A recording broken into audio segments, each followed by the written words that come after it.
Nah, terus kok jenengan mau kasih ini ke saya itu alasannya apa? Alasannya Bapak apa tidak sadar toh? Oh, Sekarang orang sadar aku semaput toh. gimana toh Bapak ini? Semaput tahu. Kok Bapak ini kok orang sadar iki piye toh iki? Loh, Bapak itu tidak sadar toh. Negara dan bangsa ini membutuhkan penerus Pak Jokowi. Selasa 26 Oktober 2021, pemilik sekaligus pemandu Museum Oma Jadul, Ida Suharja, tiba-tiba dikagetkan dengan kunjungan dari tamu istimewa. Tamu itu adalah Gubernur Jawa Tengah Ganjar Pranowo. Pak Ganjar, ya Allah. Nanti si Jadulin sih. Ya jadinya ya tetap jadi Pak Ganjar, ya Allah. Pak Ganjar, saya sanggup. Ida tampak tercengang ketika orang nomor 1 di Jawa Tengah itu berdiri di hadapannya. Momen itu sepertinya sudah ditunggu sejak lama. Pemangku museum peninggalan bersejarah itu pun mengajak Ganjar masuk. Ia tampaknya sudah tak tahan untuk menyampaikan sesuatu kepada Ganjar Pranowo. Sebelum masuk lebih jauh, pemirsa ilmupedia.id harus mengetahui dulu bahwa berkunjung ke Blitar mungkin yang terpikirkan adalah kota kecil dengan makam Bung Karno sebagai ikon wisata kebanggaannya. Namun, tentu bukan hanya itu. Kini Blitar memiliki sebuah museum wisata bernama Oma Jadul yang berdiri di dekat makam Bung Karno. Sepintas tempat ini terlihat sangat sakral. Di depan pintu masuk pengunjung akan melihat berbagai tanaman dan replika delman, kereta kuda serta ukiran berbahasa Jawa. Ada juga kursi kuno yang dapat digunakan sebagai tempat penyimpanan barang, menambah pengetahuan tentang keunikan barang tradisi yang ada di Museum Oma Jadul Blitar ini. Masuk museum, pengunjung akan didampingi pemandu Oma Jadul yang siap menjelaskan dan menjawab pertanyaan pengunjung mengenai semua sejarah benda koleksi di museum unik ini. Seperti asal mula dan tahun pembuatan dari koleksi yang ada, baik filosofi, makna hingga tradisi benda koleksi. Itu ada kepala, tangannya, badannya, kakinya 2. Ini dulu. Oke. Sekarang sudah disederhanakan menjadi ini. Oh, tetap Nah. ada kepalanya, tetap ada kakinya, nggak ada tangannya. Betul, ini sudah nggak dipakai. Nah, Oke. terus saya ngajarnya gini Bang Cara Jawa. Iya. Karakter pertama yang saya ajarkan yaitu tentang kita. Itu orang. Oh. Tulisannya begini, ren. Nah, bacanya ren. Ren. Ren, Ren, itu ren, orang. ren. Betul, itu ya. Memang saya juga menjelaskannya gitu. Tempat ini sungguh menjadi pemaparan menarik bagi tamu dan pengunjung untuk mengenal sejarah bangsanya. Ada juga radio kuno, piringan hitam yang tertata rapi di atas meja menjadi suatu pemandangan mengenai keunikan alat komunikasi tradisional yang kini telah jarang digunakan dalam kehidupan masyarakat modern. Tak pelak, Museum Oma Jadul menjadi salah satu alternatif dalam mengenal dan memahami sejarah bangsa Indonesia di samping makna nasionalisme Bung Karno dalam satu area. Kita kembali ke kunjungan Ganjar. Saat ia memasuki tempat itu, Oma Ida sudah mempersiapkan tumpeng sebagai salam penerimaan. Ganjar kemudian dijelaskan tentang filosofi manusia versi Mandarin kuno yang ditulis di dinding museum itu. Meskipun kita jadi Karen itu orang besar. Seperti Bapak orang besar. Meskipun sebesar-besarnya orang boleh jadi presiden, atasannya presiden, presidennya presiden, dia tetap punya keterbatasan terhadap langit. Yaitu tanggung jawab kepada Tuhan.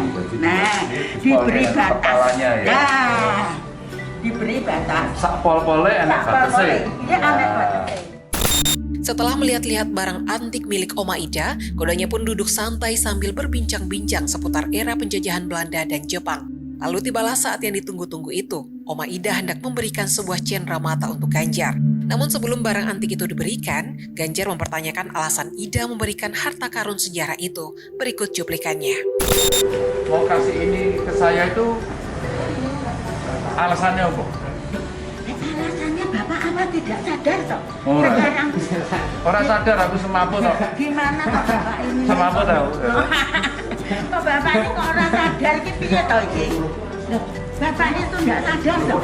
Negara dan bangsa ini membutuhkan penerus Pak Jokowi. Ya, ini banteng. Bapak itu kan kader terbaik dari PDI. Belum ada saya melihat seorang kader lebih baik dari Pak Ganjar. Iki gak ngoyah. Kan pertama urung jadi gubernur kae. Saya jadi pengurus terus nang TV kae. Ngono lho. Angel. Yo Bang Bayi. Mangga silahkan. Gawean Jeporo. Oma Ida kemudian menjelaskan asal-usul patung banteng itu. Menurutnya, banteng itu berbeda dengan patung banteng yang umumnya dibuat seniman. Oh, ini keramik toh. Balah. Aku itu punya 3 di rumah, tapi kayu. Wah, beda. Angel, beda. Sayangnya penjelasan lebih lanjut mengenai patung banteng ini dilewatkan dalam video tersebut. Meski demikian, banyak yang bertanya-tanya, mungkinkah patung banteng itu adalah salah satu harta karun yang ditinggalkan Bung Karno? Jawabannya tentu hanya diketahui Oma Ida dan Ganjar. Namun yang jelas, Oma Ida memberikan patung banteng itu bukan kepada sembarang orang. Patung banteng hanya diberikan kepada kader terbaik yang akan melanjutkan tahta kepresidenan setelah Jokowi. Barang-barang begini itu percaya atau tidak, beliau ini jodoh-jodohan dengan seseorang. Buktinya saya sudah sounding ke kota, sudah sounding ke ini, tidak ada yang respon. Pak Ganjar aja sampai hari ini, sampai rawuh ke sini itu apa tidak sebuah respon. Terusnya simpen, jangan seret. Sekali layar terbentang, suruh kita berbantang. Ya, Artinya gantung tanah cita-citamu setinggi langit. Iya, benar ngarang. Oh, sekali layar terbentang, gantungan cita-citanya di langit. Nah, ini dibawa betul-betul ayah saya dari Cina. Oh, loh, ini yang dipakai di kungfu kan? Iya. Udah paham ya, betul. Kita mana yang harus masuk museum, mana yang tidak. Betul. Kalau yang tidak, umpama nanti kita taruh di museum kita, itu kan bisa digali sing kono museum. Sing ini kita bangun ngomong di kafe, ngomong di betul. kok saya toh? Ganjar Ini senengannya loh, melu-melu ya. Iya. Digali tinggal ornamen-ornamen ya, apa namanya ya, jadi lebih menarik. Jadi karena ada yang kelasnya bisa masuk ya, museum ya, ada yang tidak. Murah ya? Iya, tenanan ini, enggak ngaku sih.